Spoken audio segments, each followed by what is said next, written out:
Okay, it's getting to be that time of year where many of us might be heading to the pool or to the beach, and it's only natural to want to look good with your shirt off when that happens. So for most people, the best way to do that relatively quickly is to lose some body fat. And the good news about fat loss is it can happen relatively quickly.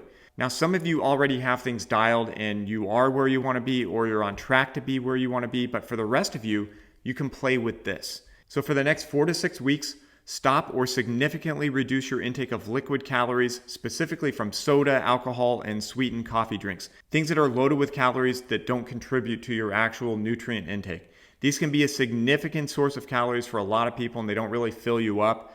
If anything, they can actually stimulate your appetite in some ways, drive food cravings.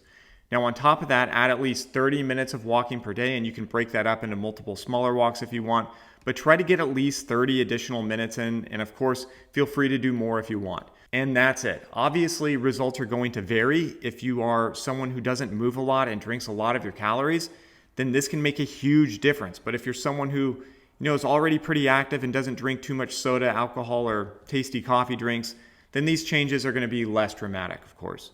But for the average person, if they commit to doing this for 4 to 6 weeks, they're going to see some pretty good fat loss, provided they don't adopt some other dietary habits to compensate for dropping the sugary drinks. And look, it's only 4 to 6 weeks. And after 4 to 6 weeks, you will have the experience under your belt, and you can then decide for yourself if it's something you want to keep doing or modify or stop altogether. And for most of us, if we want to get leaner and stay leaner, we have to make conscious decisions about how we move and eat. And adding some walking in and reducing liquid calories, that's by no means the only way to go about doing it, but for the average person, that's low-hanging fruit. But if those aren't changes you feel are worth it, that's fine. You just have to look at other things that you can change that move you in the right direction.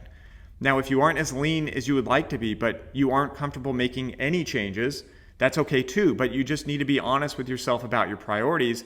And I say that completely without judgment. We all value different things and want to experience life differently, and everything involves a trade-off. Being lean requires trade-offs, but being overweight also requires trade-offs too. So it's important to take an honest look at what is important to you and what trade-offs you are comfortable making for your lifestyle.